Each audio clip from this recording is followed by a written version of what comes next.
Chinese बहू। Chinese बहू हमारी याद तो है ना आपको? भूले तो नहीं ना? हाँ भाई, थोड़ी देर में ही सही, लेकिन चाइनीज बहू की कहानी आ ही गई। क्या हो रहा है ये देश में? चाइना ने तो आतंक ही मचा रखा है। अरे क्या हो गया? क्यों चाइना को कोसता रहता है? भूल मत, तेरी ससुराल चाइना की ही है। हाँ माँ, पर ये देखना, लड़ाई झगड़े, ये बीमारी, ऊपर से ये देश कितना चालाक है, अंदर न जाने क्या क्या करता रहता है। तभी अंदर से बहू की चिल्लाने की आवाज आती है। अरे क्या हो गया बहू, क्यों चिल्ला रही है? माँ जी, ये देखिए, ये रूस ने यूक्रेन की हालत क्या कर दी है। ऊपर से चाइना में 2 बड़ा लॉकडाउन लग गया है। माँ जी, अब क्या किया जाए? अरे तो तुम लोगों को क्या परेशानी हो रही है, मैं तो यही नहीं समझ पा रही हूँ। वो क्या है ना माँ, हम लोग चाइना जाने की सोच रहे थे, सांगसू के भाई की शादी है। तो क्या? अरे कौन सा उन लोगों के यहाँ भाई घोड़ी चढ़ता है जो बहन काजल लगाकर नेक लगी? माँ जी, उसकी आंखें बहुत छोटी छोटी है, उसमें या तो पुतली रह सकती है या काजल। साले की पुतली निकाल कर काजल लगा दो, अंधा कहीं का। क्या क्या बोला तुम मेरे भाई के बारे में? अरे नहीं नहीं बहू, वो तो बोल रहा था कि तुझे नेग मिल जाएगा। हैं, बहन है ना तो उसकी। नहीं नहीं माँ जी, मैं सब समझती, ये मेरे भाई का मजाक बनाते रहते। कितना सीधा है मेरा भाई, बिल्कुल छिपकली जैसा। नहीं नहीं बहू, सीधा गाय जैसा होता है। सही पकड़े हैं माँ जी। हाँ, तो मेरे भाई की शादी है, मैं चाइना जरूर जाऊंगी। तभी एक पड़ोसन आ जाती है। अरे नहीं नहीं बहू, तू कहीं ना जा, हम लोगों का मन कैसे लगेगा तेरे बिना। ले बहू, तेरे भाई के लिए ये शॉल रख ले, हमारी तरफ से गिफ्ट कर देना।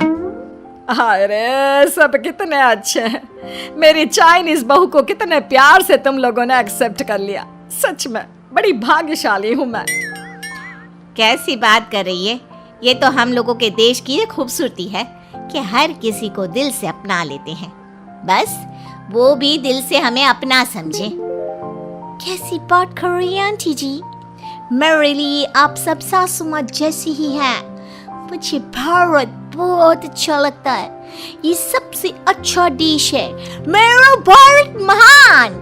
वैसे भी लड़के की शादी जहाँ होती है वो तो वहीं की हो जाती है ना। जीती रे बहू, सही बोल रही है।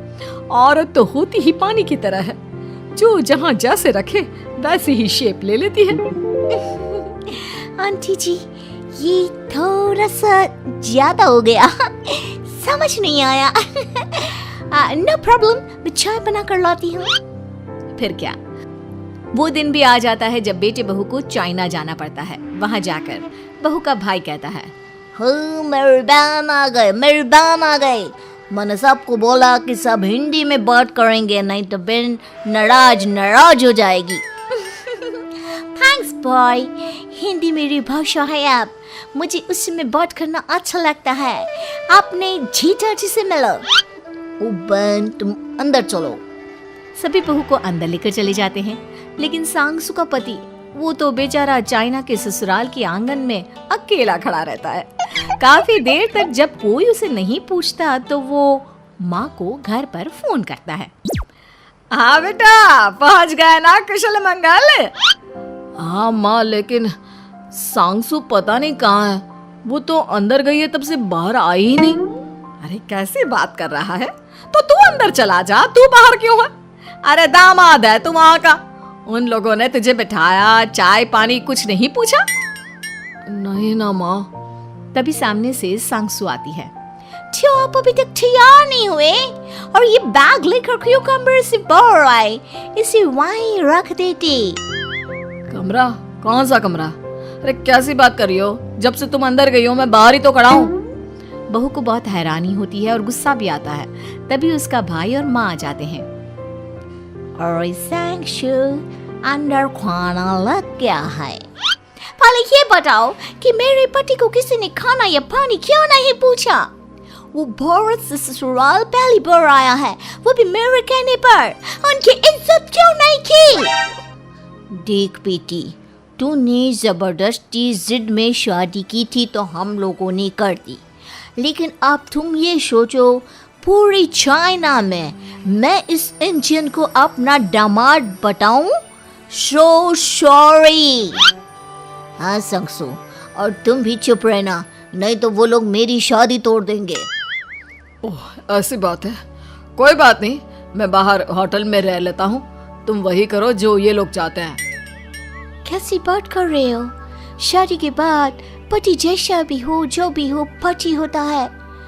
वैसे भी तुम्हारे पूरे परिवार ने, सबने बिना सोचे मेरा साथ दिया, मुझे एक्सेप्ट किया, प्यार किया। मैं अपने देश में आपको अकेला कैसे छोड़ सकती हूँ? ये हिंदी फिल्म का ड्रामा बंद करो, मैं अभी अब बर्दाश्त नहीं करूँगी। चुपचाप अंदर चलो, नहीं तो ये शादी वादी यहीं खत्म करके इसे अकेले ही इंडिया जाना पड़ेगा। कैसी बात कर रही हो माँ? ये मेरे पति हैं। है नहीं था, हम लोगों ने यहाँ वकील को बुला लिया है, जिसके बाद अब तेरा तलाक करा के हम यहाँ के चाइनीज लड़के से तेरी शादी करा देंगे।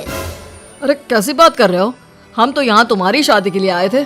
नहीं नहीं, मैं सांगसू के बिना नहीं रह सकता हूँ। हाई वोल्टेज ड्रामा होने के बाद से ही सारा माहौल खराब हो जाता है कि तभी एक लड़की आती है। मैंने सारा इंतजाम कर दिया है, सांगसू की शादी का मंडप परसों लग जाएगा, तब तक इसके पति को कमरे में बंद कर देते हैं। सभी सांगसू के पति का हाथ बांधकर उसे कमरे में बंद कर देते हैं। ये क्या कानूनी है?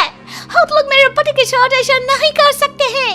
मैं किसी से शादी नहीं करूंगी, ये साफ बात है। पहले मैं अपनी शादी करूं, फिर तेरी भी शादी करवा दूंगा। सब कुछ तय हो जाता है, भाई की शादी हो जाती है। फिर वो दिन भी आ जाता है जब सांगसू की शादी वो लोग जबरदस्ती करने के लिए उसे मंडप पर ले जाते हैं। ऐसा मत करो, ये मेरी बीवी है। मैं किसी से शादी नहीं करूंगी। कैसे नहीं करेगी शादी? शादी तो तेरा बाप भी करेगा। हो, मैं करूंगा शादी। प्लीज कोई मेरी शादी किसी अच्छा औरत से करवा दे। चुप, बिल्कुल चुप। फिर माँ सांगसू और उसके पति से कहती है, तुम लोगों का बच्चा मेरी कैद में है। अगर तुम लोगों ने कोई भी होशियारी की तो मैं इस बच्चे को मार दूंगी। दोनों माँ का रूप देखकर हैरान हो जाते हैं। बच्चे की खातिर दोनों शांत हो जाते हैं और शादी की रस्में शुरू हो जाती है कि तभी सांगसू की सास पुलिस के साथ आ जाती है। माँ, सरसू माँ आ गई, मेरी माँ आ गई। माँ प्लीज हम लोगों को बचाकर वापस ले चलो। पुलिस सभी को गिरफ्तार कर लेती है। बेटी के बच्चे को मारने की धमकी तो कोई चुड़ैल ही दे सकती है। अरे तो ये चुड़ैल ही तो है। ये सही बोल रहे हैं, ये औरत किसी चुड़ैल से कम नहीं है। तभी उन लोगों का बच्चा भी आकर सांगसू के गले लग जाता है। माँ, तू सही समय पर आ गई, लेकिन तुझे कैसे पता चला कि यहाँ ये सब हो रहा है? बेटा, ये चाइनीज लोग ना होते ही धोखेबाज हैं। इन लोगों पर मुझे भरोसा नहीं था, इसलिए मैंने तेरे फोन को हमेशा के लिए मेरे फोन से अटैच कर दिया था, जिससे तेरे आसपास होने वाली सारी बात मैं सुनती रहूं। उस दिन भी मेरी तेरी बात हो रही थी तो तेरा फोन ऑन था, मैं सब समझ गई थी। मुझे माफ कर दो। नहीं, बिल्कुल नहीं। चलिए माँ जी, इंडिया वापस चलते हैं। आज के बाद मैं यहाँ कभी नहीं आऊंगी।